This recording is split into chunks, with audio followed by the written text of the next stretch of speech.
to see the convention happen. All right. Now, Miss Nalubega Sheila, good morning. Good morning, Monica. You're welcome. Thank you. So you are part of the Uganda Youth Forum. Yes. Can you give us a small background about Uganda Youth Forum? Okay. Thank you very much, Monica.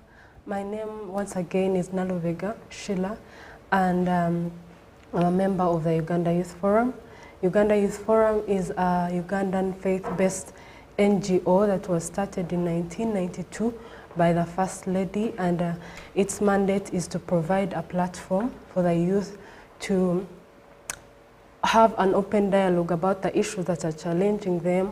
This is maybe adolescence, sexuality, career opportunities, such challenges. So this is a platform where we get to talk to our leaders, people who have already made it, to just mentor us, and its mandate, or maybe its vision, is to mentor the youth into discipline and to become responsible youth in the country, to love their country and to become responsible citizens.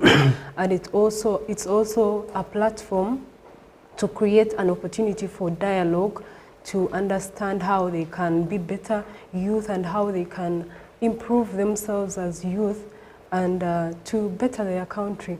So that is mainly the vision of the Uganda Youth Forum. Oh, thank you for that. Now, yes. Mr. Okalasa Albert, you are a member of Uganda Christian Lawyers Fraternity, so I understand that makes you an advocate yourself. But tell us about the fraternity itself. What is your mandate? Thank you so much. Like you said, my name is Okalasa Albert. I'm a member of the Uganda Christian Lawyers Fraternity attached to the Students Department. Well, the Uganda Christian Lawyers Fraternity started as a Christian Fellowship of Law Students in Makerere. That was in the year 1987. And a few of the members include the Justice Mike Kibita, Dorothy Chisaka, George Bamgemerere. Now, in 2005, Uganda Christian Lawyers Fraternity was registered as an NGO. Now, the reason as to why it was registered as an NGO, Uganda Christian Lawyers Fraternity has a vision whereby we intend to share a world where justice and human dignity is a reality for all. So, Uganda Christian Lawyers Fraternity, upon its registration in 2005, to date, it carries over 500 members across the justice, law and order sector. Now, Uganda Christian Lawyers Fraternity is unique that it brings together the law students, the judges, and the lawyers. Now, this is one of the unique organizations that the lawyers have as a platform, because at Uganda Christian Lawyers Fraternity, the students get direct mentorship from those who are above and they are seniors. These are the judges. Now, for the National Youth Convention, that is where it comes into a partnership with the Uganda Youth Forum, and that is basically what we're aiming at. Okay, now speaking about the convention, you could tell us about, first of all, it's been going on for 6 years. This is the 7th convention, right? Yes. Yes. Tell us about the motivation behind the starting of these youth conventions. Thank you. This convention started given the background of Uganda, coming from a Bushwa kind of background. That was in 1986. So after the 1986 guerrilla war that brought the current regime into government, the First Lady starts the Uganda Youth Forum. Now, the challenges that the youths were facing then included HIV/AIDS, included unemployment, and now HIV/AIDS was a story such as that people thought it was called Silim.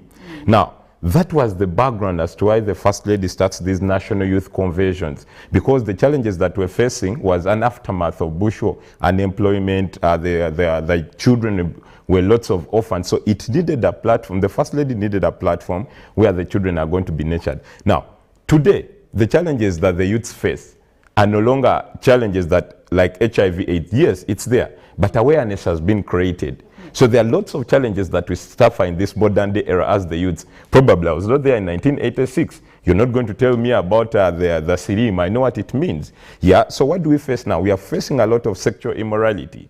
We are seeing things like the lesbianism, homosexuality. Those are things that are happening. There's rampant increase in unemployment. Now, this is a platform that is carrying on from the background that started as a result of the Bushwa in 1986 to now be able to combat the modern day challenges that the youths are facing, immorality, like I've said, unemployment, school dropouts, and all that. So we are trying to put a platform where we can come and dialogue together as the youth plus our leaders to see that we get solutions that at least can take us forward, because these problems are here. The problems are here, and I solve can't them. agree more. And you must solve them. I see that you're very geared for the for the role to find solutions to the problems. Yes. I remember back in our school, I don't know whether in your school you used to learn things like to be job creators and not Job seekers. job seekers. So I like that the youth of today are trying to find solutions to the problems that they are facing. But now coming to you, Miss Nalubega, as a young woman, as a young person, basically, what does the theme cultivating a patriotic heart for a prosperous nation mean to you? Okay, thank you very much, Monica. Cultivating a patriotic heart.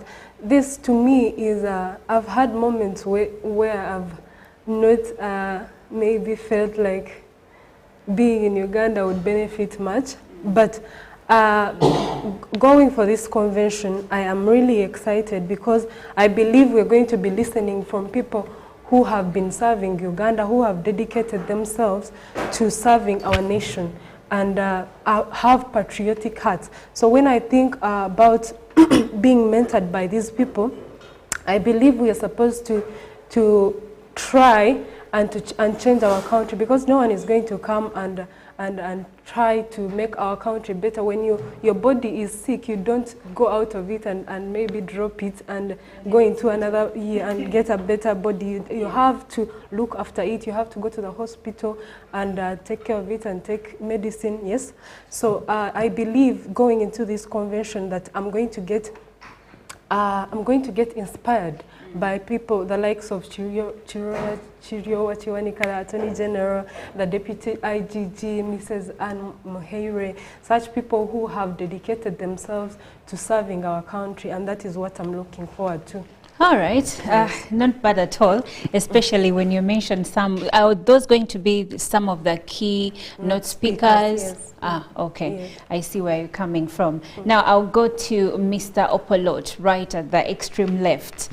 When we talk about patriotism, for some people, the idea of patriotism is outdated, right?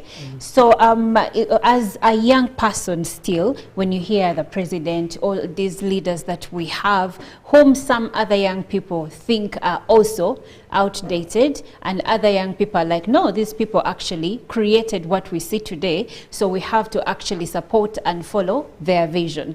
So when you hear some people saying patriotism is outdated, and for you, you are here as a youth, how do you make it make sense to people or around your age bracket? How do you convince them? Yes, thank you very much. Firstly, in response to that notion or narrative that patriotism is outdated, honestly, firstly, it is not outdated.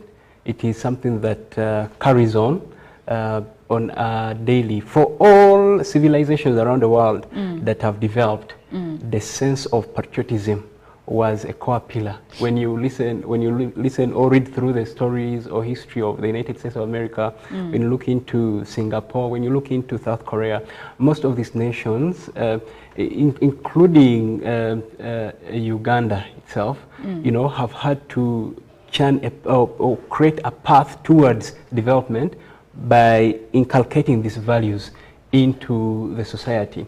So maybe, sorry to cut you short, maybe for us to have a better understanding, because I'll give you an example. The president is always talking about patriotism, but maybe young people don't understand what patriotism really means. Maybe let's start there.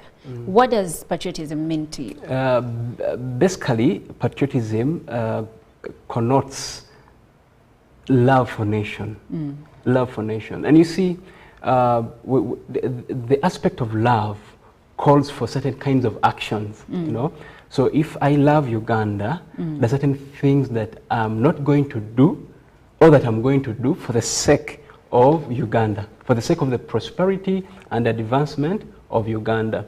You know, so because I love Uganda, I should be able to promote the national interest that brings us together, regardless of either political party, regardless of religious affiliation, regardless of tribal backgrounds, you know. So there is a national interest or something that calls us to advance a certain agenda for Uganda, for this beautiful country called Uganda. So patriotism basically is love for country, and because of love for country, we are able to do certain things that advance or escalate the prosperity or advancement of our country.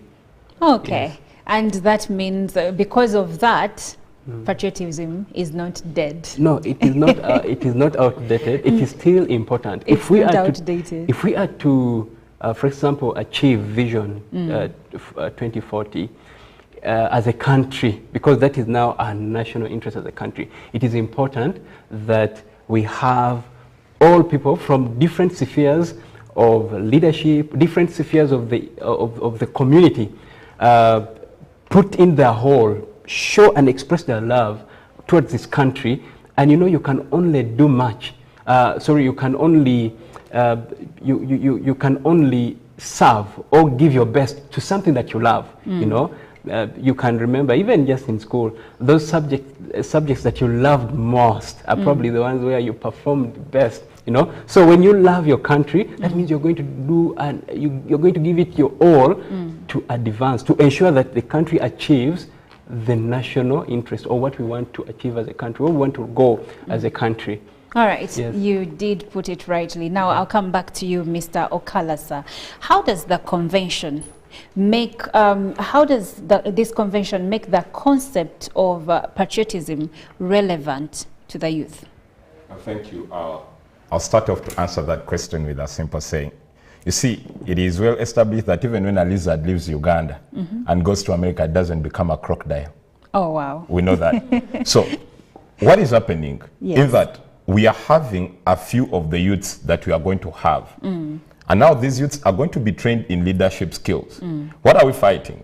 We are fighting a perception that if you leave Uganda, you're better off in another country. And that is causing a problem. But isn't it so? Exactly. Now, that is why the convention is here. So if you're leaving Uganda, the question should be, what is the challenge? Now, if we get to know that the challenges are this, how have they been addressed? That is the first one. Because if at all you're lazy now, if at all you're indisciplined now, if at all you're immoral now, and you leave Uganda for another country, that doesn't make you a crocodile. What if I'm not employed? Now, if you're not employed, first things first. I love when you say that in schools they taught us things like be job creators and not job seekers. Okay. That is the starting point. All right. That are some of the things that we want to talk about. What is it that you can start for yourself? And how then can the country come in to support such a project? Now, we want to encourage each other, because this convention is just going to sample a few to train into leadership, to encourage us to love what we are doing, to love our country, to start a few mechanisms to sort things like unemployment. Yes, and that is basically how the convention is going to come into the picture. Now, there is a lot of talk about loyalty and commitment, and one wonders, in this fast-changing world, what these values mean to young people who are grappling with unemployment, they are grappling with maybe disease, they are grappling with mental health issues, and you're telling them you should be loyal, you should be committed to country. So, in a nutshell, how do you make everything make sense to these young people? Thank you. Loyalty and commitment. First of all, for starters, the convention is here to remind us you cannot be loyal and committed to your country before you be loyal and committed to self. Okay. That is the starting point. Now, the convention is going to first drive that message, change that perception, that if at all you're not loyal and committed to self, you cannot be loyal and committed to the country. If at all you are suffering the immorality, the aspects of unemployment, what is the effect of the same? If at all Uganda today adopts some of the cultures that don't belong to us, for example, the rampant things that have been happening, where is it going to take us? We cannot begin adopting a few of the genders that don't belong to us. So if at all we now work on the aspect of morality, because trust me, even you today, you are going to employ someone who's so moral, someone who's so committed to serve, and someone who's too loyal to you. Why? Because they are accountable. Now, if we become accountable with the small little details, because one by one makes a bundle. That's you right. don't expect to wake up today and you become a billionaire. Like I said, you don't leave a lizard and become a crocodile in America. So once we become self-committed and loyal to ourselves, we can be answerable to others. And that is basically now where we are going to drive in. And that, I believe, the next generation of Uganda, which, believe you me, we might come back here a few years from now when you're hosting me as a future leader. Because as I'll a be leader fruit then. of the convention.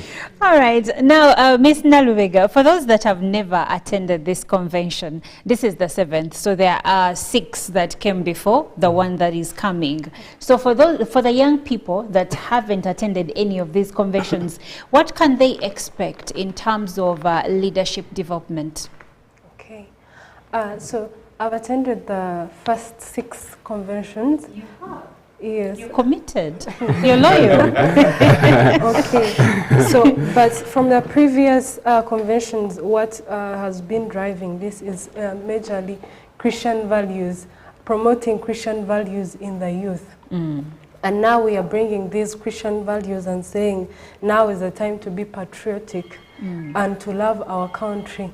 Yesterday we were talking about how the youth go on social media and they will just bash their country, bash their leaders, bash everything about their country, and we are not trying to embrace our country, trying to embrace the positive things or how we can change our country. So going into this convention, as I was telling you, I'm looking forward to us learning from the previous people from the First Lady, for example, or from Deputy Speaker Thomas Tayewa, people who have been fighting really hard to ensure that they are leading this country to a better place. Yes, so we are hoping to learn that patriotic sense of how can we make this country better. Don't you think that there are some bit of gray areas there? Because I understand you come from a Christian background, but if you're speaking about young people as a whole, across the board, and you're leaving out a certain section of young people in the country, the non-Christians or even the non-religious, how do they benefit from events of this nature, yet they do not have the same religious background as you? Okay, it's not just about the Christian. Because you say the last 6 have been big on inculcating Christian values. Yes. Christian values are important, but this is not just limited to the Christians alone, because I believe patriotism is important to all of us. It is important to a Muslim, it is important to maybe a Buddhist person, yes. It is important for our country to be better.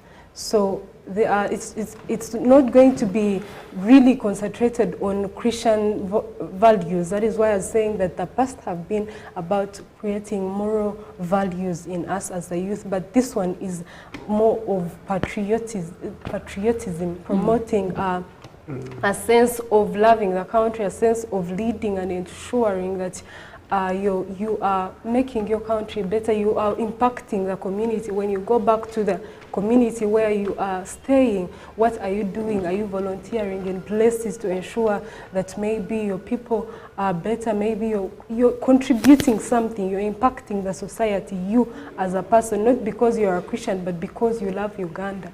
Okay, interesting input. Now, Mr. Opolot, Yeah. Are there examples of how past participants used the mindset and the skills that they gained to better their communities and themselves? Thank you very much. To start with, the panel here is an example, because we are all past participants. Honestly, Okay. if it was not if we didn't benefit Yes. past from the different values or from the different themes that we have covered in the series, the past 6 series, honestly, we wouldn't be here.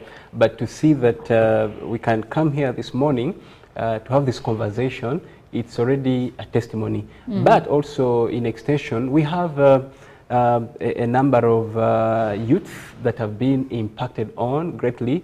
I'll just point out, there is a time we had a conversion, should have been the 3rd or 4th, where a certain young man was at the verge of committing suicide. And he logged in. At that time, we're still having the COVID protocols, so we would have the conversion virtually and a physical representation of a few people. So this young man logged on and listened, tuned into the conversion through Zoom. But his life never remained the same. He testifies and says he was at the verge of committing suicide. But when he listened to the people who spoke that day, he changed his mind, because he was like, if this person went through the same kind of circumstances I went through and yet was able to turn around by the grace of God his story to a better identity, then I can also make it. He gave up on committing suicide and is alive to this day. Of course, there are a number of other people. We have handled, there's a conversion where we did handle soft skills, but also did aspects of entrepreneurship and intrapreneurship.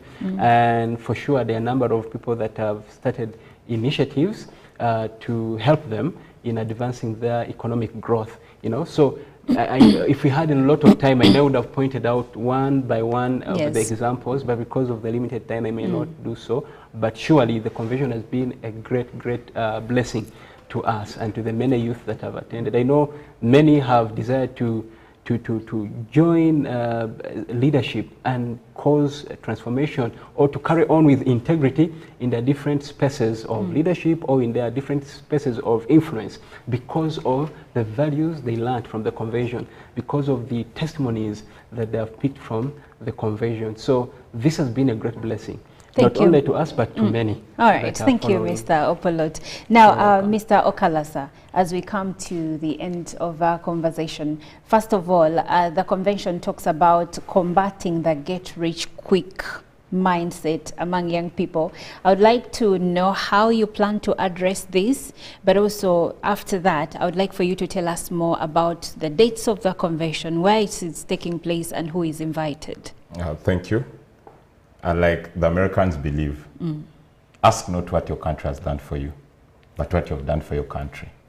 You're sounding like Martin Luther King Jr. So happy to be one of the black descendants of Martin Luther King Jr. But the getting rich quicker mindset, that has brought a problem in Africa, because now it has turned many African countries onto the dining tables, not as diners, but those that are being eaten. Reason being that we are doing lots of things to ensure that we get rich quickly. And now the problem is you do things that don't matter. And that is why people are selling their lives, people are adopting things that don't matter. And to be straight to this, some of the recent behaviors that are making the youth think they are rich is aspects of homosexuality and all that. So we are going to emphasize this and speak on it directly, that you see, no money comes quick. No money comes quick. You don't wake up today morning and tomorrow you're rich. And that's why I disagree with one of the writers, Ferdinand Oyono, who say that the women are the only living species that go to bed rich and wake up stinking rich. That is not true. That is such a terrible mindset. That is not true. Reason being, they are all human beings. Yes. No one goes to bed rich and wakes up stinking rich. So what are we going to do? The aspects of reality, commitment, and persistency, working slowly. Now, these are messages that might seem usual. But the difference is we are going to bring people who have done it in the same manner and to that different. I've had a conversation where there is Honorable Thomas Taiba was there in 2006. He tells you, comes from the village, and no one knew him. He goes to Sudan, he does all those businesses. And he says the fact he didn't know anyone in this government or anything. But because of that commitment and he believes so much in hard work. Now, if these people can give their life testimonies of what has happened to their lives, believe you me, it is going to impact. Perhaps they might say, Okalasa, are you rich? Albert, there is a difference between motivation and the actual work. Exactly. The youth will attend and will be motivated, but how do you ensure that then by the next convention you have results, you have testimonies? Briefly. Thank you. First of all, like I say, the people who are going to bring have gotten the actual results. And those are the keynote speakers. They have gotten the actual result. So if at all I don't know what brings the actual result, believe you me, come 17th, which is today, to 26th, we have people who are giving us actual results. So where is the convention taking place? I think the convention is going to be at Chankwanzi Leadership Institute. It's starting on the 17th of this very September till the 26th. We are going to have 350 physical participants who we intend to equip into leadership skills, and others can attend virtually through the YouTube channel of the Uganda Youth Forum. All right, you heard it, and if you're a youth and you are looking to change your life, this is when you start. So those that are going to be attending virtually, what time is the live link? The live link, they are going to provide it as soon as the key activities start, which I believe by today it might be, depending on the time we reach. So if we reach as early as possible and the activities start, maybe by 11 or earlier than that, it will be communicated. But we are so live on all our online platforms, and we shall be giving these updates. Exactly, and I have been speaking to Mr. Okalasa Albert, who is a member of Uganda Christian Lawyers Fraternity, and Ms. Nalubega Sheila, who is a member of the Uganda Youth Forum, plus Mr. Opolot Emmanuel Solomon, who is an assistant projects please, what's that? An assistant project. So I am the assistant projects and membership development at the Uganda Christian Lawyers Fraternity. Yes. And these three will be in the youth convention, so you should also be a part of it. I'm Olive Monica Najuma, and you are still watching Good Morning Uganda.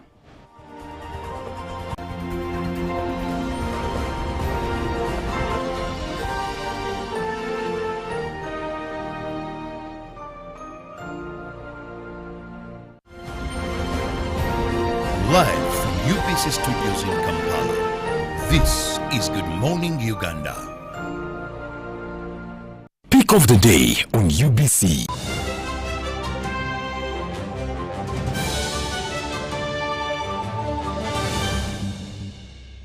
Was brought to you by I'll call you every day, yeah, yo, You can now get all the Chibuzi out with MTN voice bundles. Call all networks Kubei Dondoro. Buy a 25-minute voice bundle for only 1,000, or buy any daily voice bundle of your choice. Dial *100 *21 hash and select daily, or use the My MTN app. When we talk together, we are unstoppable.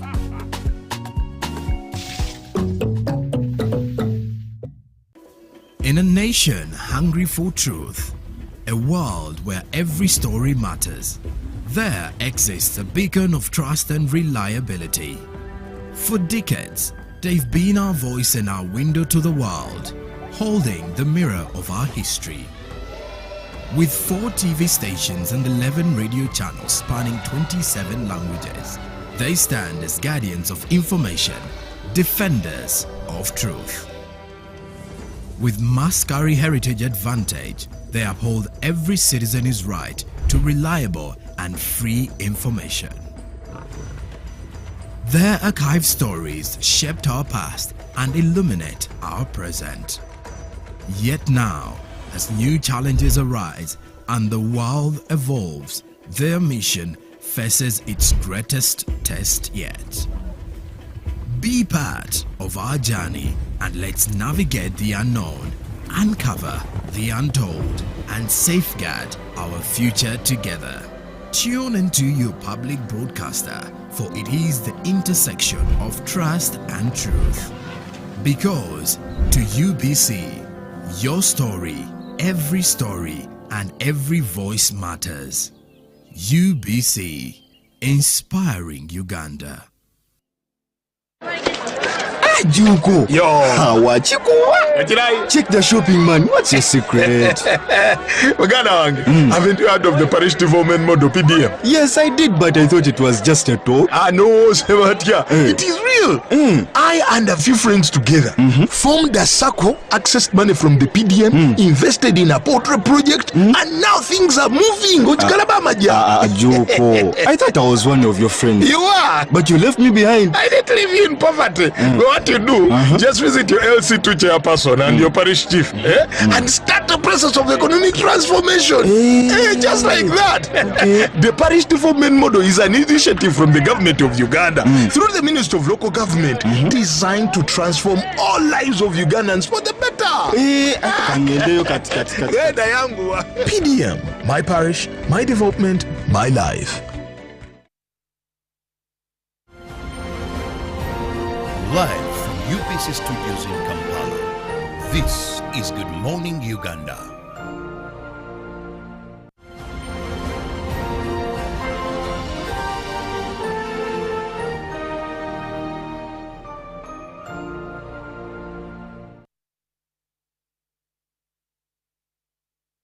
Lake Victoria, Africa's biggest freshwater body lake, is dotted with so many islands. When you talk about the 84 islands that are just in Kalangala district, talk about Tessa Islands, Bulago Islands, so many islands that you could think about every time you think about islands that are dotted on Lake Victoria, because yes, it is Africa's largest. However, there are so many other unique islands that have not been explored in Uganda, and that they will shock you with the beauty that they have. I bet that you have been at Dwayi Island. You know, one place that we've been having in Uganda that is very common for rock paintings, that is Nyoro rock paintings. But now this place, Dwayi Island, is outshining this one place that we've been having in the country. Now this island, Dwayi Island, is located in Namayingo district at the eastern part of Lake Victoria. It has so many things that I cannot even explain. Words cannot explain the beauty, the mystery of paintings that are here at this place, the rocks, the beautiful landscapes. The place is so virgin that I am going to commend you, or I'm going to challenge you to make sure that you visit this place. But before, let's go around and you see what is happening at this place. My name is Discharge Gabriel. I'm a conservator at Lolwe or Dolwe Rock Art Site, or we call it Heritage Site. The word Lolwe came from the founder, who is Rabango, that sent his team to come and look for a new land, place to stay. It came from the word Okulorwa, like his team and the sons came here and they went back and then told him about how the travel was and the visit of the island. This island has a lot of historical features. To start with, we have rock gongs, we have rock depressions, there are rock paintings on this island, and all these things are natural. Things that trace back from 20,000 years ago. Now that is something you don't want to miss out. We have a lot of amazing things on the island that I would wish people to come and see. We have a number of paintings.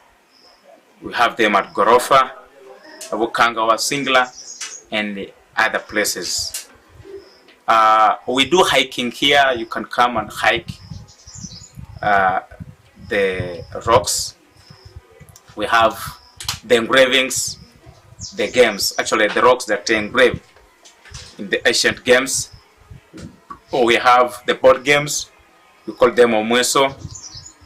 We have the caves, rock shelter, where our ancestors used to stay. We have the gongs, like sounds like xylophone, those instruments that they were using before the discovery of drums. We have a number of things like even sunset capture. We have beach walk. We have a number of beaches here.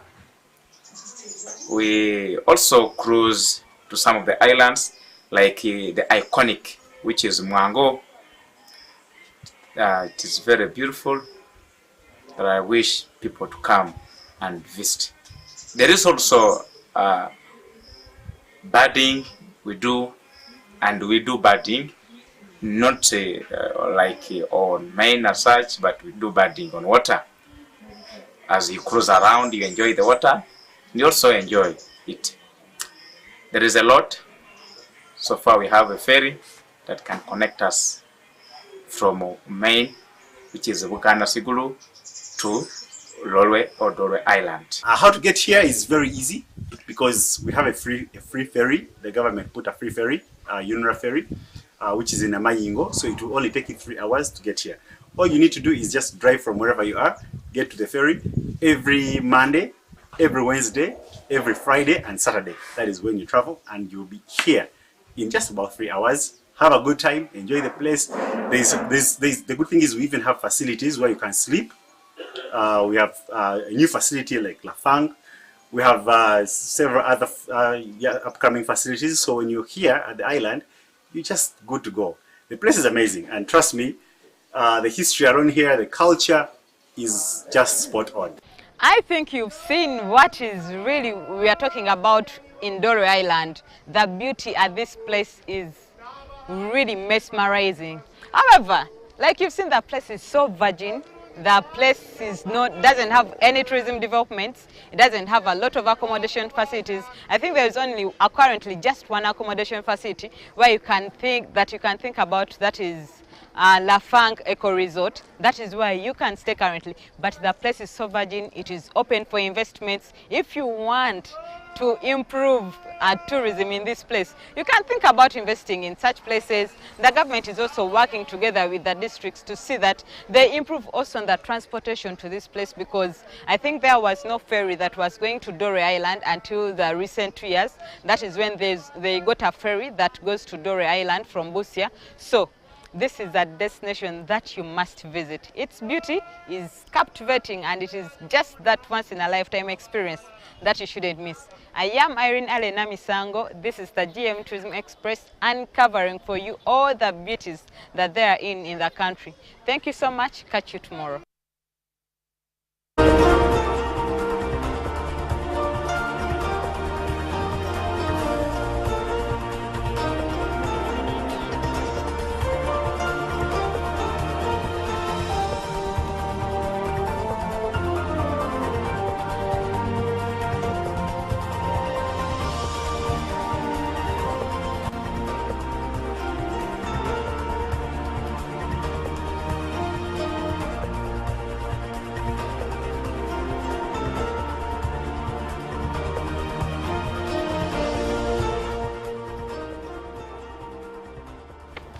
Well, then we'll be back from the Good Morning Uganda Tourism Express with Irene Allen Namisango. And I'm Jerome Paul Sonko. It's now time for us to check in with the business update of the day. We are going to be kicking it off with yesterday's celebration of the World Ozone Day 2024, as Uganda joined the rest of the world to commemorate the World Ozone Day 2024 under the theme Montreal Protocol, Advancing Climate Action.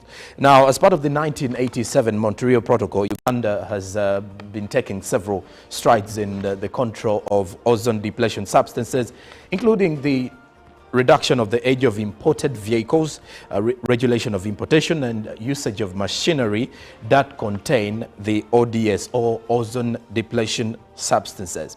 Now, in partnership with the Ministry of Works, NEMA is currently working out a program to aid in regulation of the entry of particular engine types and management of those already in the country. Now, this initiative is currently in the pipeline as a mitigation measure intended to address the challenge of pollution caused by vehicular emissions. Now, when you also look at the emissions from gasoline-fueled automobiles that release pollutants like nitrogen, oxides, and hydrocarbons, which result from engine combustion exhaust and the evaporation of fuel.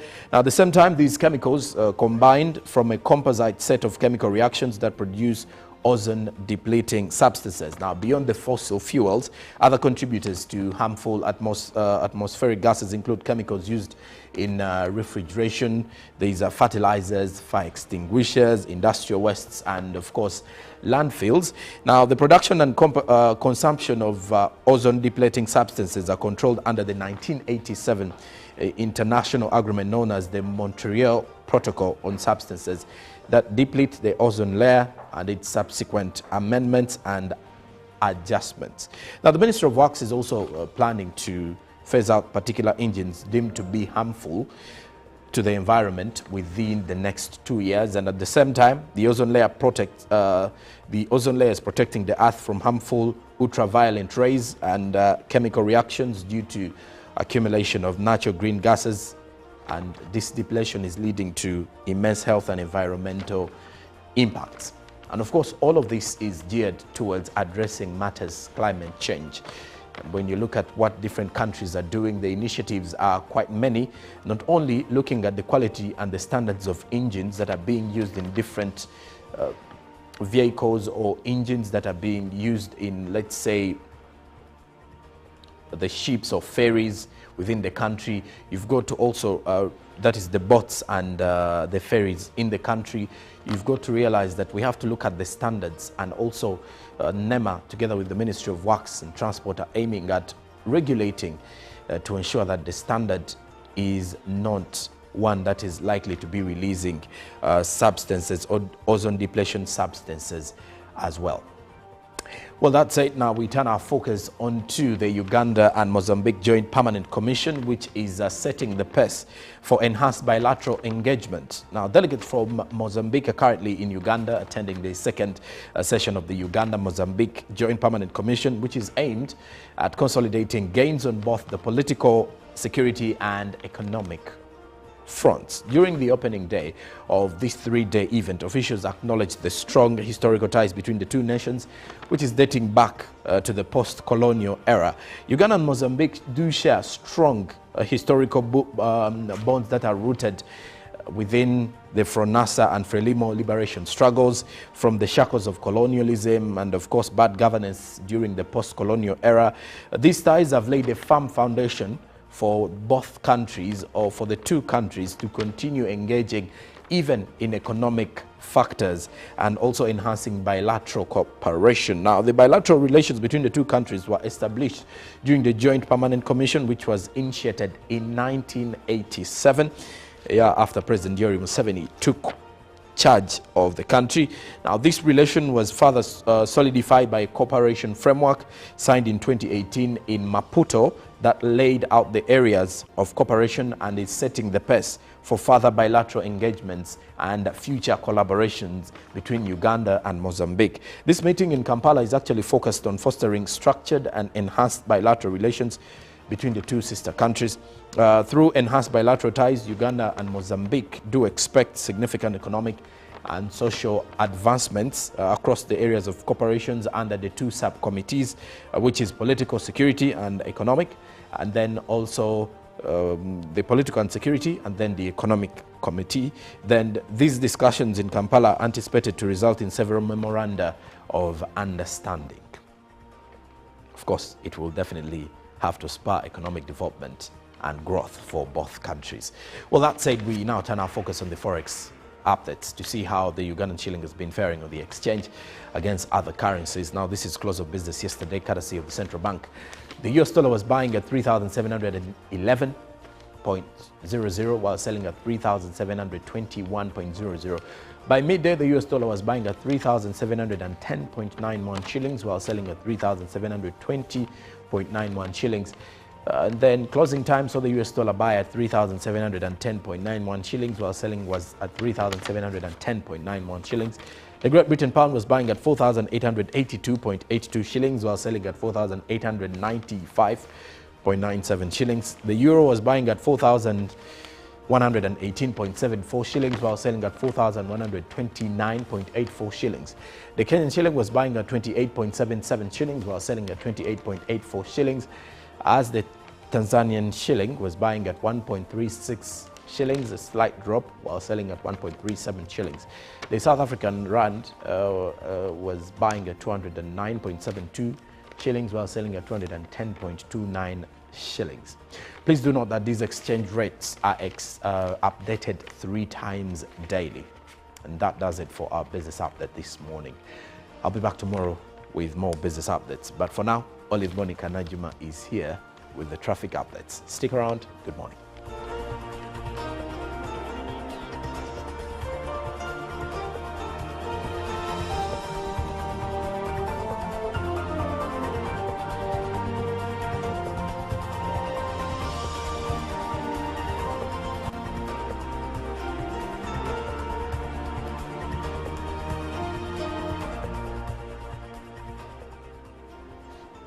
Good morning, I'm Olive Monica Najuma with the traffic updates. Now we will start our journey through town to town through Chireka just after the bypass. And as we proceed to Chireka areas, I see that there is a bit of traffic jam just after the northern bypass roundabout. And continuing into Chireka, there is a bit of traffic jam still joining the main Kampala-Jinja highway coming through from Nambole Road. Continuing with the same, I see that we have orange and red zones across the road, especially from Chireka Road. I see an orange zone there, which indicates that traffic is starting to build up. And going back to the main Kampala-Jinja highway, we have intense traffic jam just after Chireka Road joins Kampala-Jinja highway. Continuing, there is smooth flow of traffic after that juncture, and going ahead with the same route, we have smooth flow of traffic. But now in the areas of Banda, I see Banda C1 feeding some bit of traffic jam into the main Kampala-Jinja highway, and as we continue on the same route, we have smooth flow of traffic on the main road. So far, the traffic jam I've seen is on the feeder roads. It feeds a bit of that into the main Kampala-Jinja highway.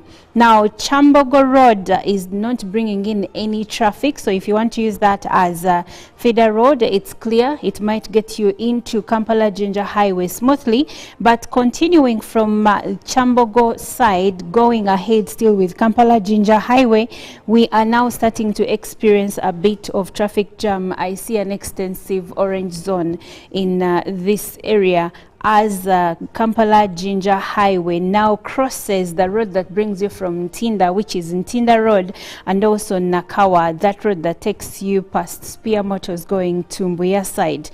And there, actually in Nakawa at this junction, I see intense traffic jam coming through Nakawa Jinja Road feeding into the main road. So if you're coming from Tinda, you're coming from Chireka, Banda, Boyogere, at this juncture you're going to lose some good time because I see intense traffic jam in this place. Continuing still after that juncture, I see that the traffic jam continues a bit along the Kampala-Jinja highway. Now with that, I hope that you can plan your routes and ensure that you get to your place of business smoothly. You can find other feeder roads. Though personally, when the traffic jam is intense, I prefer using the main road. You might have more success there and you might save some time as compared to going through feeder roads because everyone is going through feeder roads. That's the traffic tip of the day. My name is Olive and Good Morning Uganda continues. Up next is Agenda.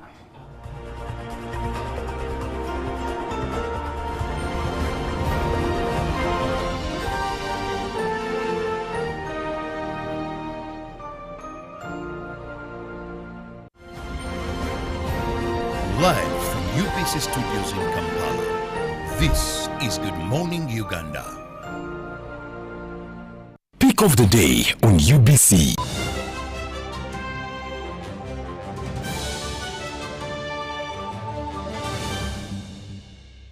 Was brought to you by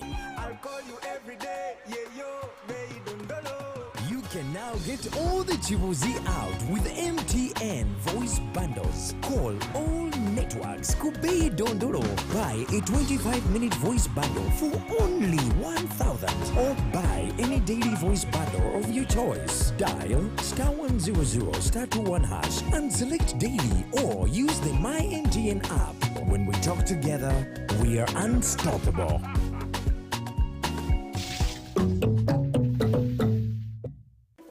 In a nation hungry for truth, a world where every story matters, there exists a beacon of trust and reliability. For decades, they've been our voice and our window to the world, holding the mirror of our history. With 4 TV stations and 11 radio channels spanning 27 languages, they stand as guardians of information, defenders of truth. With Maskari Heritage Advantage, they uphold every citizen's right to reliable and free information. Their archive stories shaped our past and illuminate our present. Yet now, as new challenges arise and the world evolves, their mission faces its greatest test yet. Be part of our journey and let's navigate the unknown, uncover the untold, and safeguard our future together. Tune into your public broadcaster, for it is the intersection of trust and truth. Because to UBC, your story, and every voice matters. UBC, inspiring Uganda.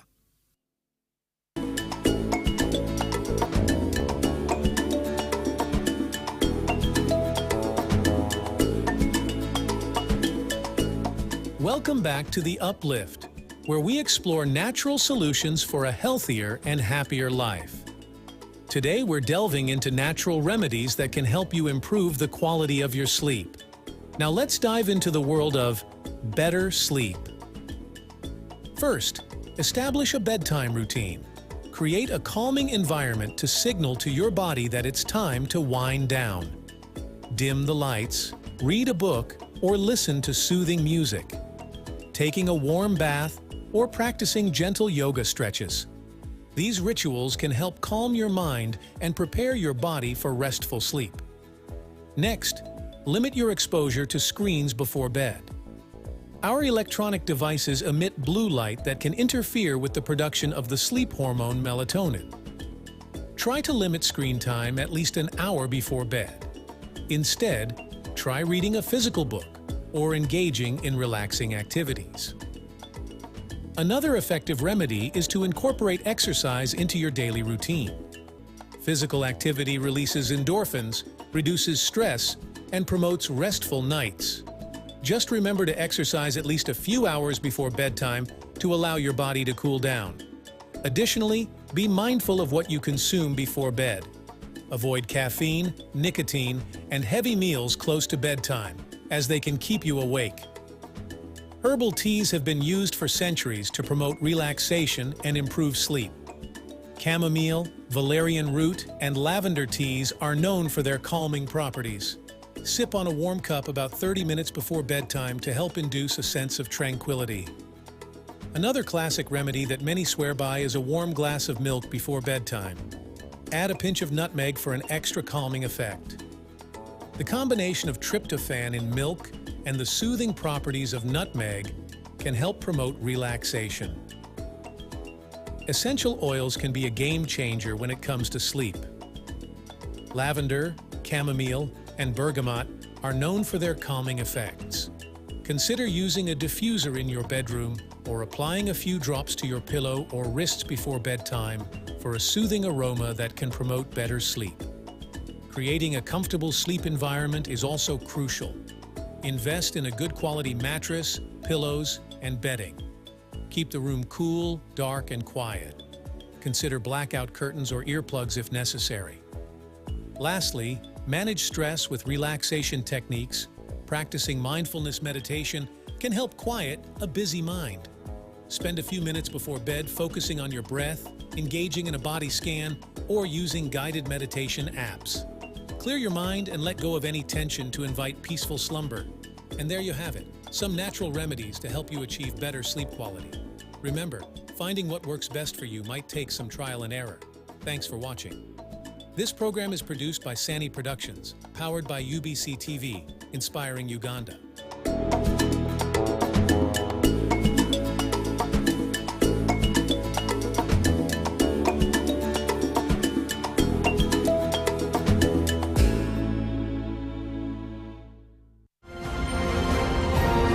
Live from UBC Studios in Kampala, this is Good Morning Uganda.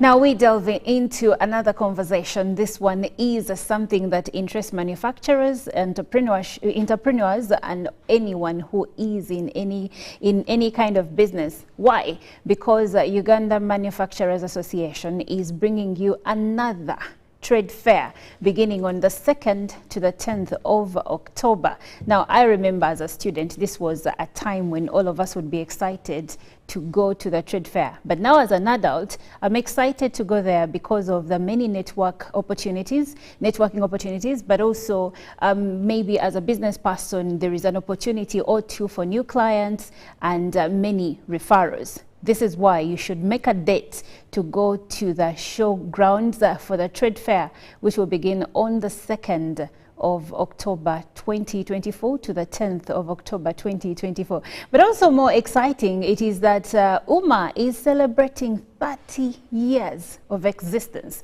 That's a whole person. 30 years of existence. One wonders what has kept them in business for this long. I want to know.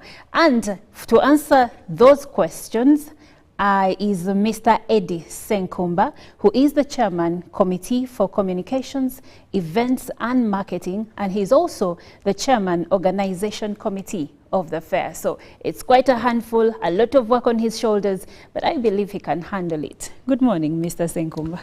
Good morning. How are you? Oh, I'm very fine, thank you. You're welcome. Yes, thank you. Good morning, viewers. Now, UMA at 30. Yes. It's quite a milestone, if you ask me. And for those unfamiliar, can you tell us how UMA started? Thank you. UMA was started in 1960. That's the original UMA. But because of the economic turmoil that we had in Uganda, it was closed down or collapsed in the 70s. And then it was revived in the 80s when the current government came into power, because they believe that the backbone of Uganda is based on industries. So they opened up again. It was our late chairman, Dr. James Mulwana, with a few of his colleagues that got together and decided to revive UMA. Yes. And in 1987, we had our very first trade fair. Now, maybe the evolving of trade fairs is a little strange for some of the young folks, but in Uganda, we never used to have trade fairs. We used to have what they called floats. Now, these floats would go around Kampala, and that was the way of exhibiting by the manufacturers. So in 1987, this group of very enterprising pioneers decided that it was time for Uganda to have stationary trade fairs. So we had our very first one in Lugogo. Lugogo, what we call Lugogo Indoor Stadium. These were makeshift stalls that were erected for the trade fair. And then after about 3, 4, 5 days, they used to be removed. So from there, they decided that, this was not very enterprising. So in 89 and 90, they tried it again, and then they decided that they should approach government to get a home of their own.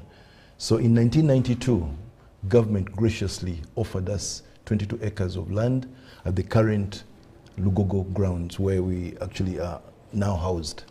Okay. And that's how, we developed from a mobile trade fair to a stationed trade fair.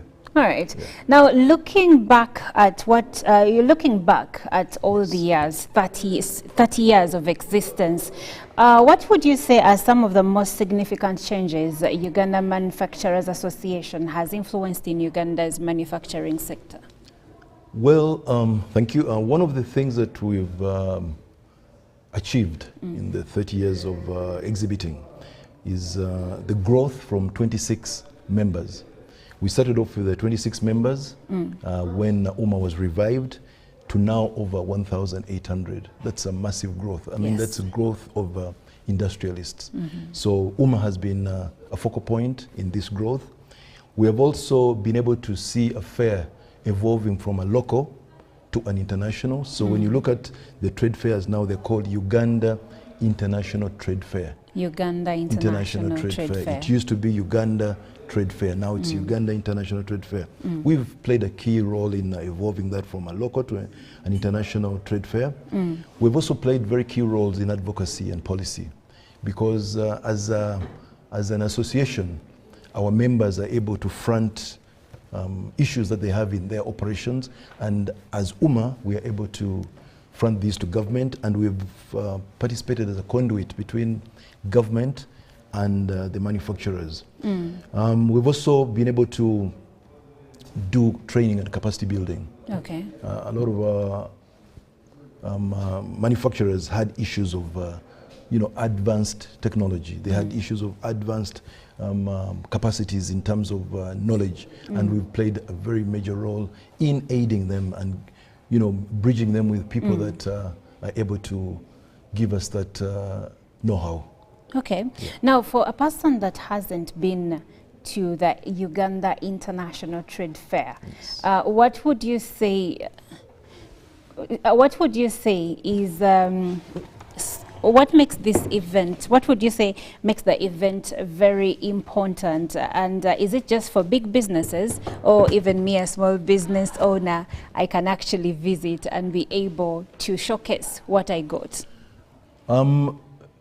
I think the trade fair is a gateway for most of the people that are entrepreneurs, because as you'll see, and for those of us who are going to be there, there's so many people who will tell you their stories, that they came at the trade fair with a 1 by 1 meter square exhibiting space. Yes. Today they've got a booth.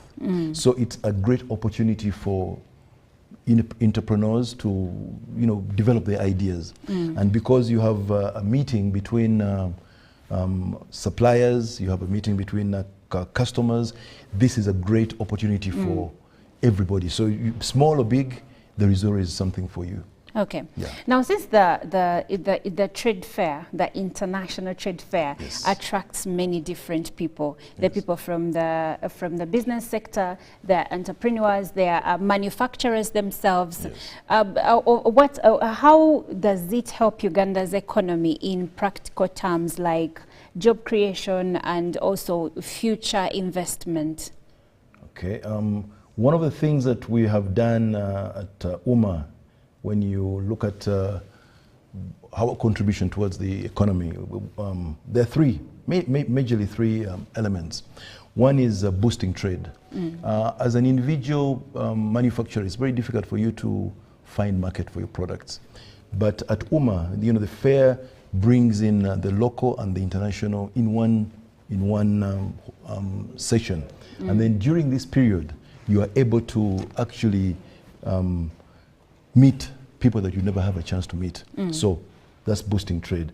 In job creation, we have also been able to promote and link manufacturers to technical institutions where the people are being trained, so that where you'd have to go and headhunt, UMA helps you to find the right fit for your operation. And then finally, of course, when it comes to economy, the foreign exchange element, we are exporting.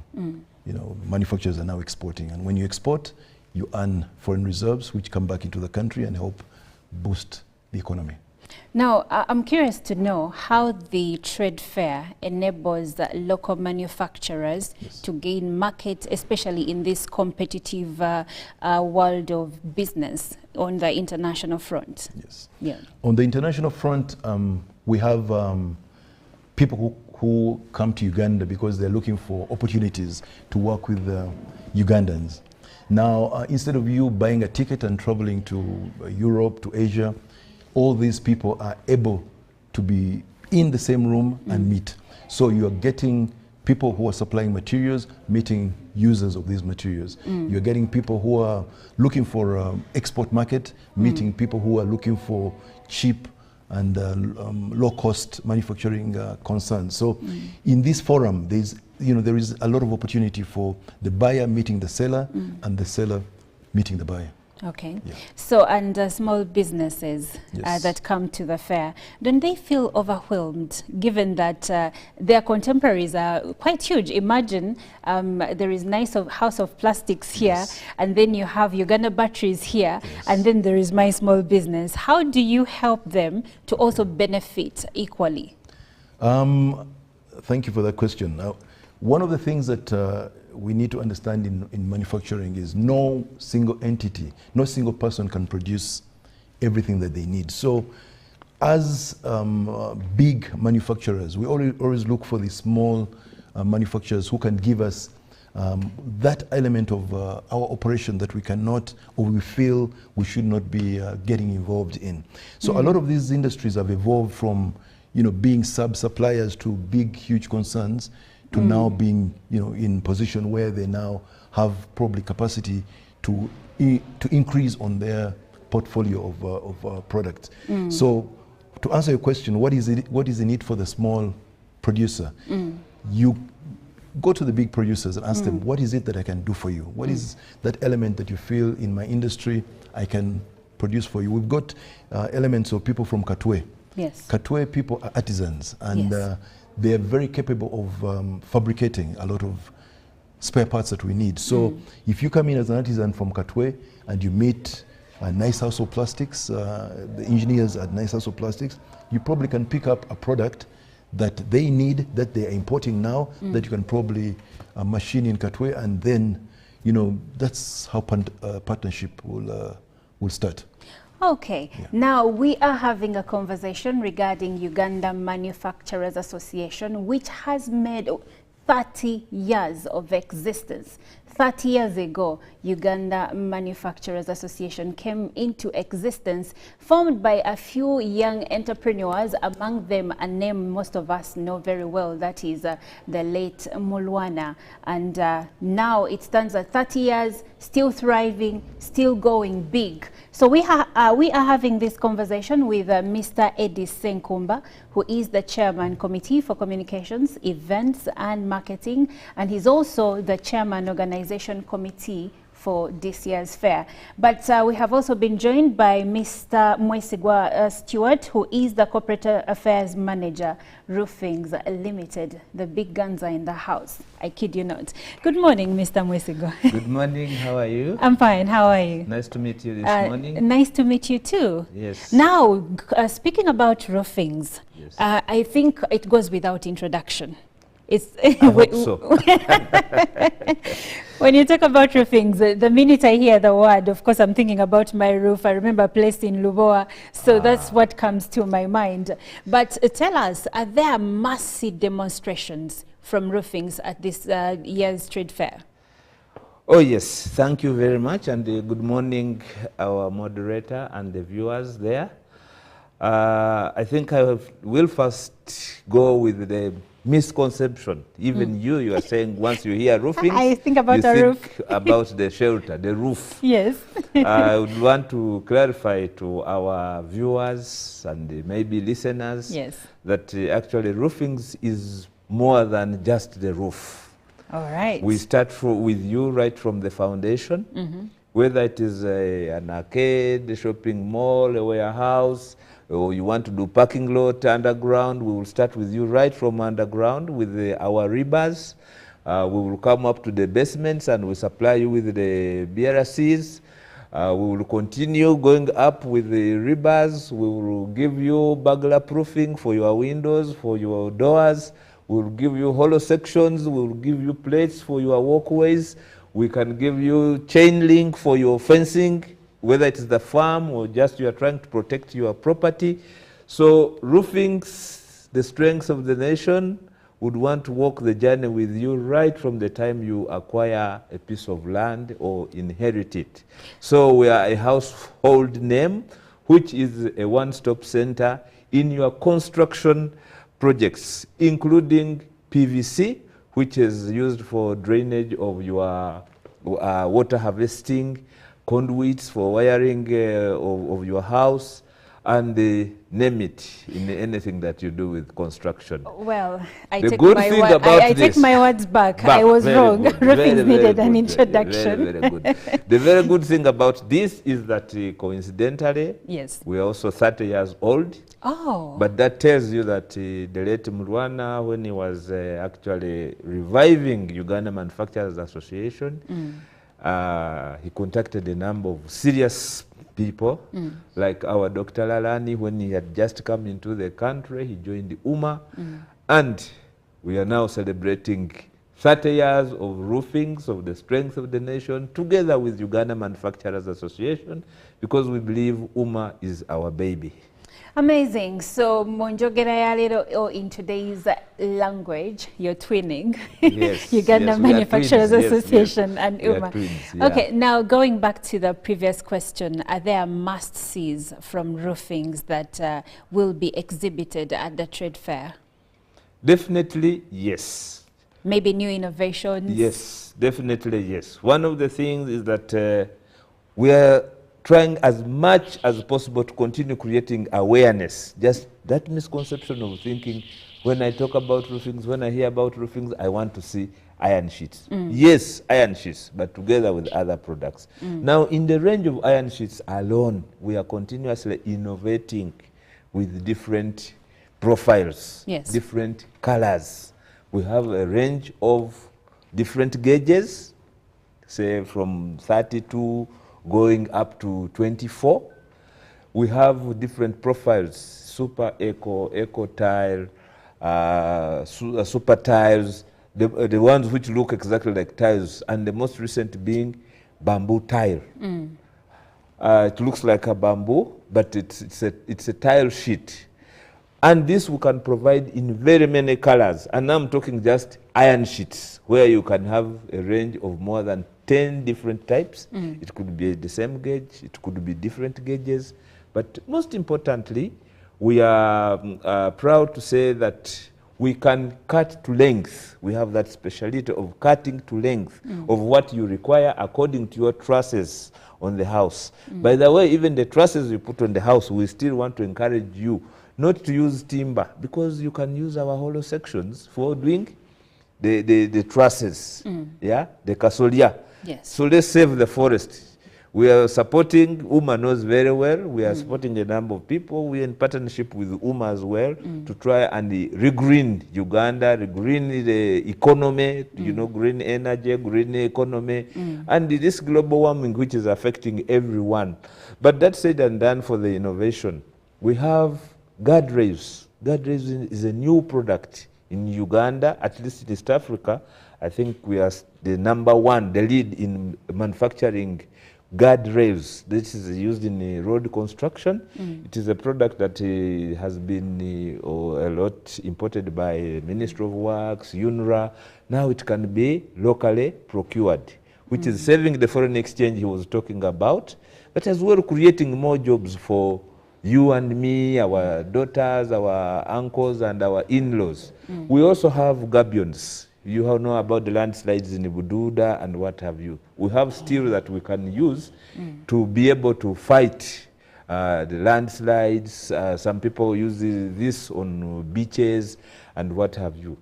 We have also, when you're doing your fencing, people use concrete poles or metallic.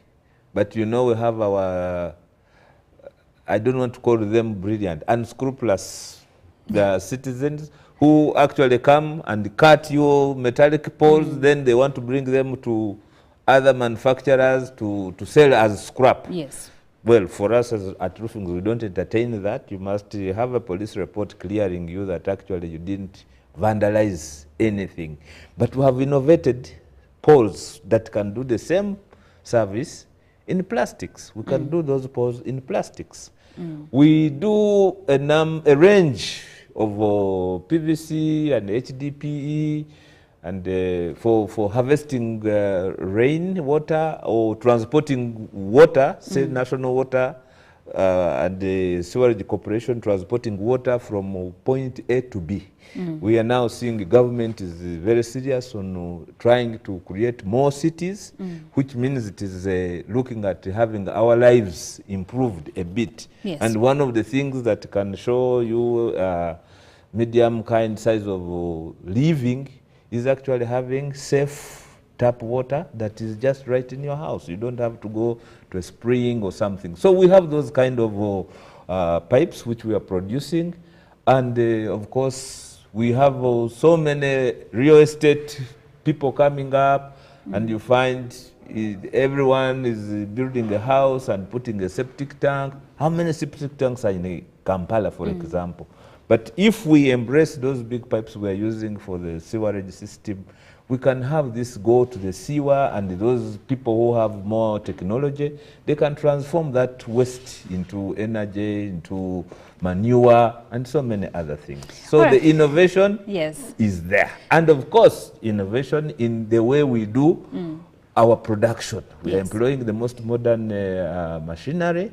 Of course, that gives advantage to Ugandans to get enlightened, to see how things are done in those developed countries.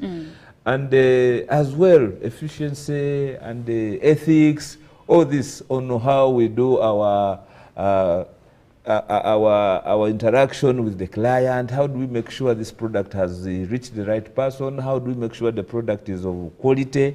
How do we make sure the product is at the right price and also available?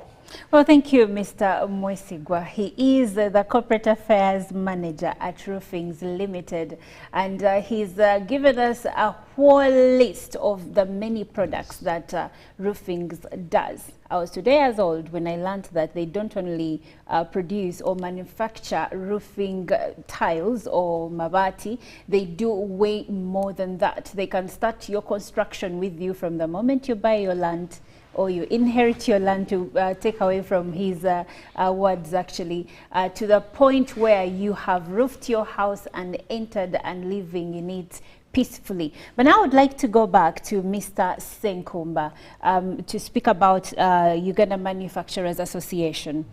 It's been around for 30 years, but for startups or young businesses, are there support systems that have been put in place over the years to help them grow? Yeah, thank you.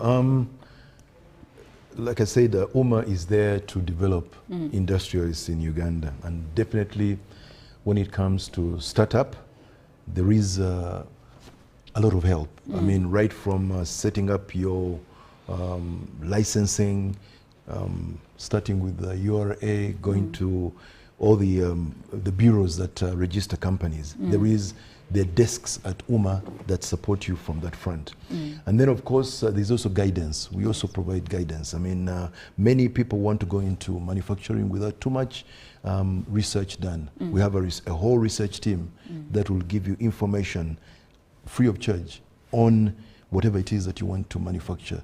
How many other people are doing it in Uganda? What are the likely volumes that are being manufactured? Where can you find space in manufacturing in that particular product that you want to manufacture? So we are really there with you. And but of course, all that comes with you know, joining the association. I mean, you don't walk in and say, I want information, but you first become a member of UMA, and then as a member, these are the support systems that will come in to aid you in setting up your business. We are there. How long or how old must my business be before I can be in position to join the association? There's no age limit. There is no age There's limit. no age limit. As long as you've got a sound business idea. What we normally believe in is transparency, and we've got some rules of engagement, you know, conduct. You know, you have to be, you know, an upright business concern. If you come to us and there is an element of dubiousness in whatever you're going to produce, then certainly there will be a little bit of pushback. But if your product and your ways of production are up to the standards, the code of standards that are subscribed by UMA, we definitely will take you on, regardless of whether you're still alone and you know, you're just building up this empire. You've just come up with an idea. We will be with you. All right. Now, Mr. Mwesigwa, coming back to you, what has your experience been like being a part of the association, working with Uganda Manufacturers Association? How has it helped Roofings as a business? Thank you very much once again. As I've told you before, we are members of UMA. Yes. It's our baby. Their success, or our success as UMA, it is our pride. So how has it benefited us as a member? Yes. One thing is we have come together. Once you are together, you are stronger, you are better. You have one voice, at least in as far as manufacturing is concerned. And this is for Uganda and East Africa as a region as well. One other thing is, you know, as he has told you, there are a number of players. Some are ethical, others are mediocre-ish kind of thing, or others don't conform to any standards at all. So WUMA is one window we use because of that one voice, which we can use to say, be against those who are compromising with the quality, with the standards, with pricing, with the supply of products, because we want our products to be embraced by the local citizen of Uganda, but they must get value for the product that they are buying, value for money. But as well, when this product now is being exported, we have talked about to export earnings of the products that we manufacture locally from here. When the product is crossing the borders of Uganda, somehow it ceases to be a roofing's product. It becomes a Ugandan product. Yes. So in a way, if we do not control with this togetherness of being under one umbrella, and we find that, say there is somebody in the steel sector who is actually trying to take across, maybe taking advantage of the neighbors' lack of knowledge of what a product, a standard product is supposed to be. Say if it is an iron sheet, or it is milk, or it is chicken, eggs, whatever. Now, there you would be defaming the name of Uganda. They would be saying products from Uganda are below standard. Products of Uganda are like this, you know. We will be killing the country's image, not knowing that from the small person who is not complying or compliant with the rules of Uganda Manufacturers Association is actually defaming the country at large. And UMA, through UMA, we are able, say, to ensure, like the Uganda National Bureau of Standards listens to us. If we go as roofings, maybe they may not. But when we go as the steel sector through the umbrella of Uganda Manufacturers Association, they don't have a choice but to listen. There are other policies to do with the, say, the external tariff, issues with the, say, URA, we could have concerns. There could be issues to do with the power, you know, supply of power, at what rate, who should be entitled to what tariff, which band, and what have you. All these kind of lobbying and the advocacy issues, we do them actually through UMA. Now, we are going to celebrate 30 years of Uganda Manufacturers Association, and the twin roofings will be there, of course. But this is an international trade fair. There is a lot of history that we are going to talk about through the 30 years. But if it is international, it means we are attracting other business people from outside. In a way, we are marketing the country. And you're building confidence. And we are building confidence. Yes. But as well, we are marketing the other members of UMA. We are now having Total also supporting this 30 years. But we know very well, Total is dealing in fuel. We have oil being, trying to drill oil from Bunyoro. By coincidence, still I'm Munyoro, proud Munyoro, grandson of Kabalega. Interesting. This is a hot cake now. The whole world is looking at us. So when these people come, they will be having a lot of information to collect about oil. It may not be just to do with oil, but people can have opportunities to invest into hospitality, doing hotels, transport. They can supply other things. We have a very fertile area. You can plant tomatoes, cabbages, pineapples. Even the other day, our president was in America, and he could not eat the pineapples from Washington. Because Uganda's pineapples are the sweetest in the world, you see. So there is a lot, and I encourage our viewers, the schools, and people out there who will be on maybe YouTube watching what is happening right now. Let them come and be with us. There's a lot to see. And of course, Uganda, in 30 years, a lot has changed. A lot has changed, indeed. I agree to that. Now, Mr. Senkumba, Mr. Mwesigwa has raised a few things, but one that I would like for us to talk about briefly is the service industry, because what we have talked about mainly has been products you can touch, products that you can use physically.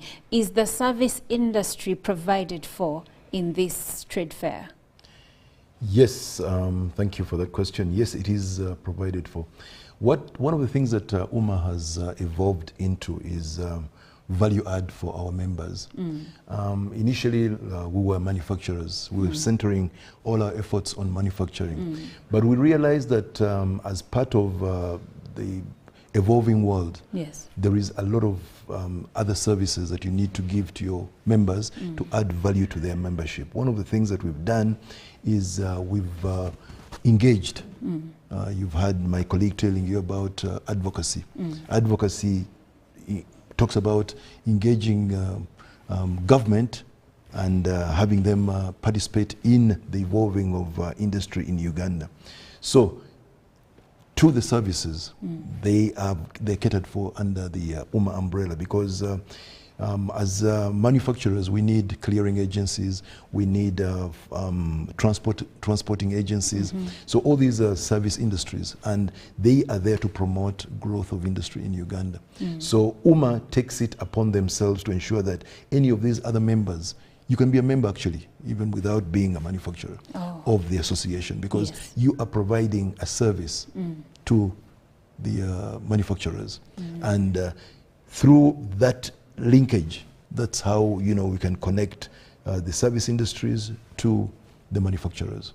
Now, you also are a director in Nice House of Plastics. Are there any new innovations Ugandans should expect from Nice House of Plastics? In Luganda we say nti tosumula. I mean, osuna. Yes, we do have. Yes, we do have. We have new innovations that we are going to exhibit at the trade fair. Yes. We've looked at a lot of addition to the B2B. Initially, when NICE was started, we're looking at more at B2C. the household. Okay. Now we've switched our focus to B2B. What does B2B mean? We're looking at the brewers, we're looking at the paint industries, we're looking at our sister company and Jessa Farm Dairy, because they use a lot of plastic products. Yes. So we have got a lot of new B2B products that we're going to be showcasing at the trade fair. And B2B is business to business. Yes. And so he's saying previously they used to have products that were mainly business to customer, to consumer, but now they have moved away from that. Now, are there any activities Ugandans that are gearing up to go to the trade fair should expect to partake in? Apart from looking at the new innovations, of course, that's one of the exciting elements of the trade fair. You get a chance to see new products, but there's also networking opportunities. And on that, for a person that is attending the fair for the very first time, how can they be able to get these networks, important and meaningful connections? Say it could be manufacturers, it could be buyers, it could be anyone, but from within the business sector. How can they get these contacts? Okay, as UMA, during the trade fair, we have seminars and workshops. we've put together a package of several workshops and several seminars. During these seminars, we bring in the experts to talk to the upcoming manufacturers. So all you need to do is go to the secretariat. You'll see the different days for the different seminars. So say I'm interested in steel. There'll be a seminar on steel. I'm interested in agriculture. There will be one on agriculture. I'm interested in women entrepreneurship. There will be one on that. So in these seminars, you get a chance to interact with experts. So if you've come in for a particular interest, go to the secretariat, look at the timetable. They will tell you exactly when that particular item of interest that you have will be showcased, and then you can go and attend. The seminars are free of charge, and they're open to all members of the public that will be visiting the trade fair. All right.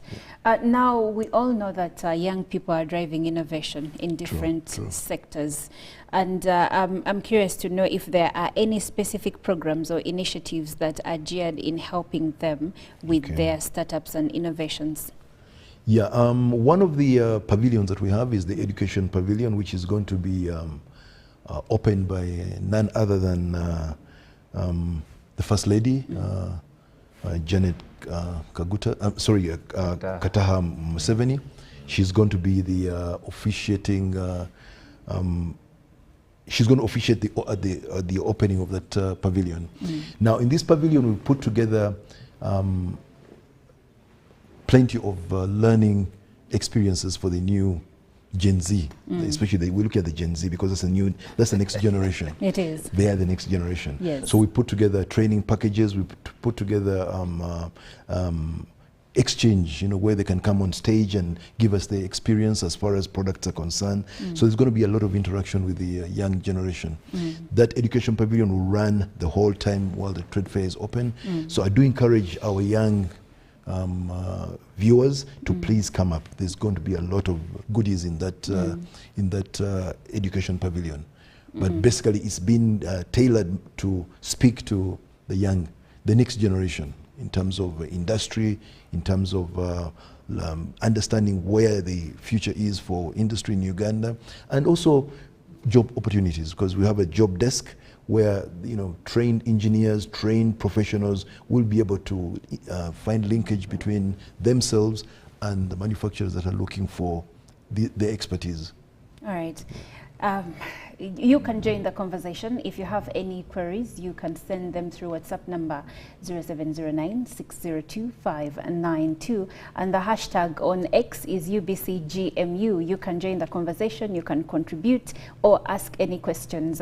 These gentlemen will be in position to answer some of those questions. But please do not call, and remember to leave your name and where you are texting from. Now, coming back to you, Mr. Mwesigwa, as a member of Uganda Manufacturers Association, we do understand that the manufacturing sector has many chandlenges. Among these is access to financing and many others. So how does UMA handhold manufacturers, traders, and everyone that is in the association to enable them access or to ease some of these challenges? Thank you very much. Before I answer your question, I just wanted to add something small about the youth. Okay. With Uganda Manufacturers Association. Yes. Actually, rightly as he says, there is that arrangement, the forum for the day. There will be a special area for them. However, Uganda Manufacturers Association has also a training department. It is a continuous process. It's not just there for the celebration.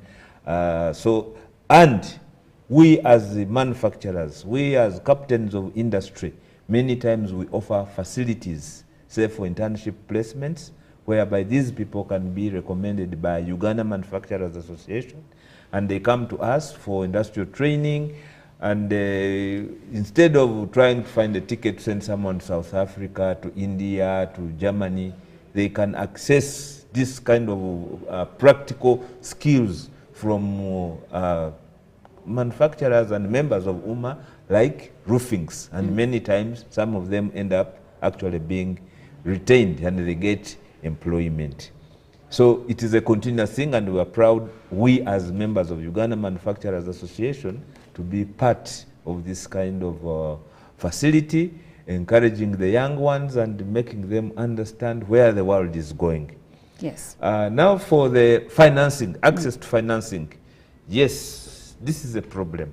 However, even as I talk right now, one of our sponsors is a bank. We have banks who are members of Uganda Manufacturers Association. I think that is the service industry joint. Yes, yes, okay. is part of the sponsors of this celebration of 30 years. Yes. So Uganda Manufacturers Association actually tries to bridge that gap between the business people, the manufacturers, and the financial institutions or the banking industry.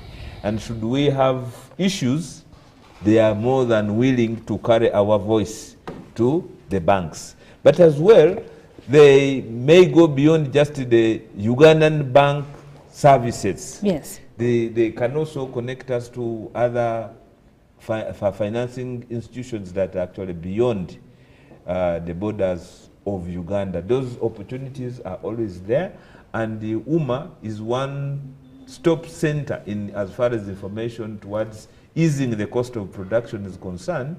We are proud of.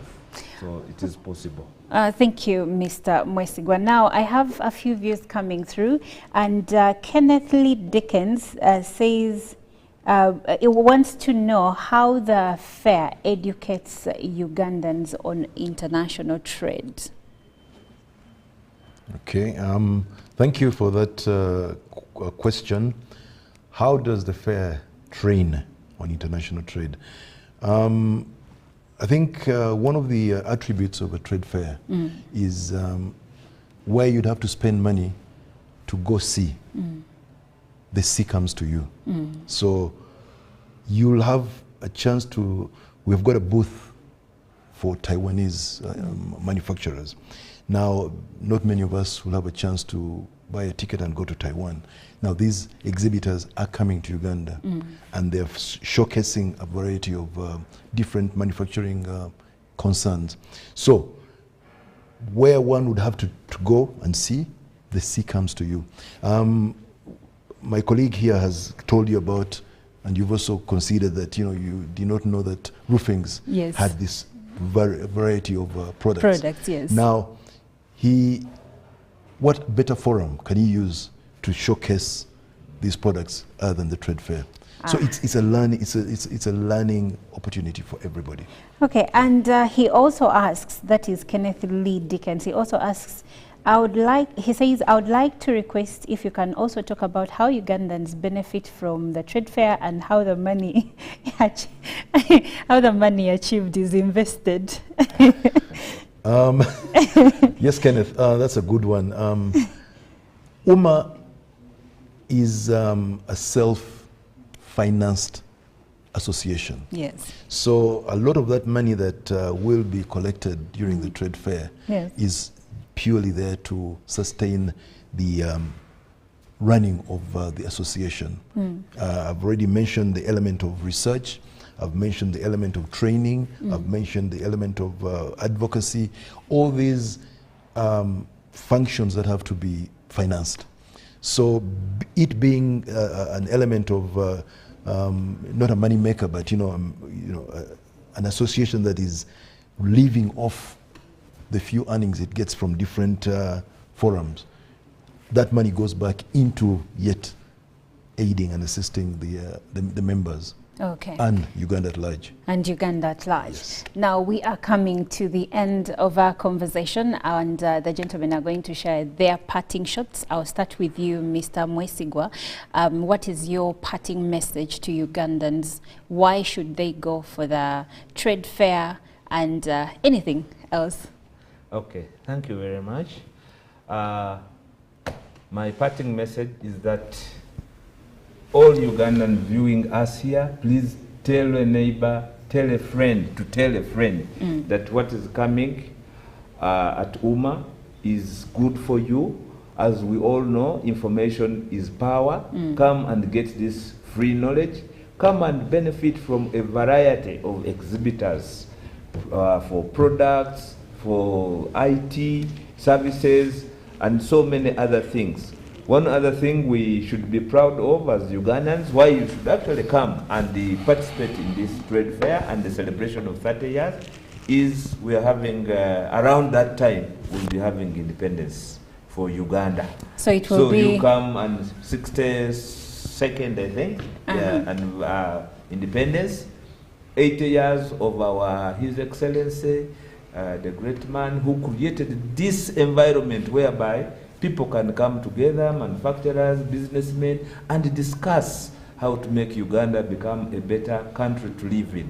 So we thank, of course, the current governance, the NRM, and our President. Happy birthday, Your Excellency. We are proud to see that God has given us to you and has given a chance to live. We look forward to seeing more and better, and more members joining Uganda Manufacturers Association, more investors coming into the country. This is the investment destination you must have. Don't forget Bunyoro because of oil.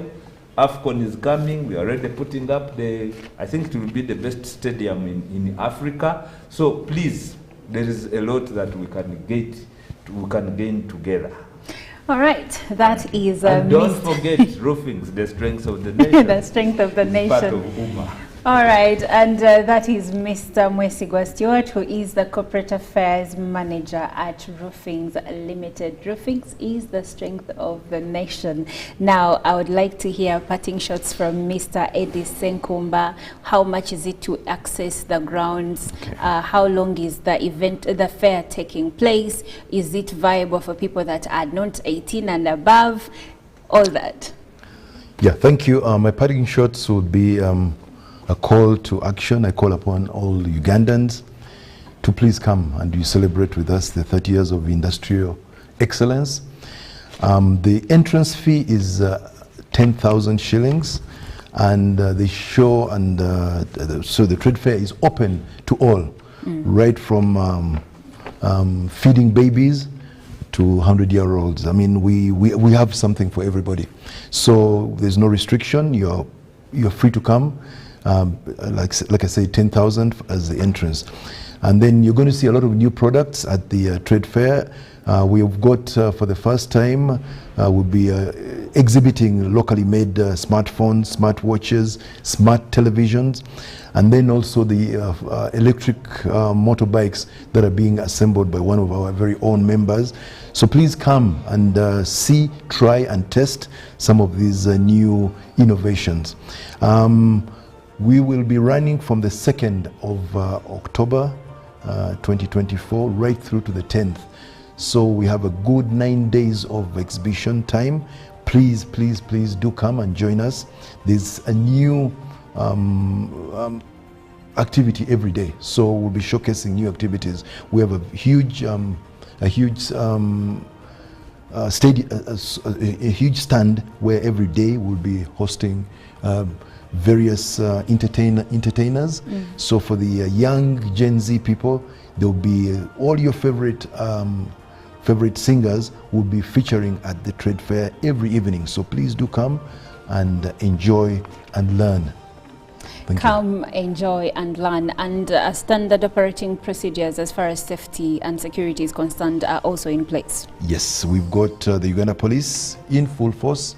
We've got all security agencies as part of the security setup. So you're safe, your cars will be safe. There's parking, ample parking for all the showgoers. As always, we do it right.